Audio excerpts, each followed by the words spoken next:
گاهی وقتا که یک نفر کمونیست بود بحث میکرد، من میگفت که نوزم بالله قرآن کلام الله نیست.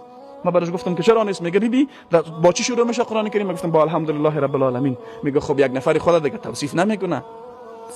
میگفتم بی این نعمت بسیار بزرگی الله هست که برای ما تعلیم داده، ما را چی رقم یادآوری بکنین.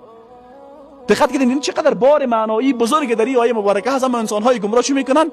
یعنی مفهوم معکوس از این میگیرن، در حالی که انسان هرگاهی آیه مبارکه را بخونه در عمق معانی عظیمی که سوره مبارکه داره، اگر انسان دخیل شود باور بکنین یک احساس کاملا متفاوت بر انسان دست میده. و او انسان هایی که قلبشان پاک است و قلب شکسته در مقابل الله دارن و در قلبشان عظمت الله جا گرفته، حتی عظمی کلمات تیر شده نمیتونن. شما گاهی وقتا بعضی از قاری صاحبا را دیده باشین، نمی که سوره مبارکه حمد شروع میکنن، در همینجا یک بار زبانش بخی بند میآید.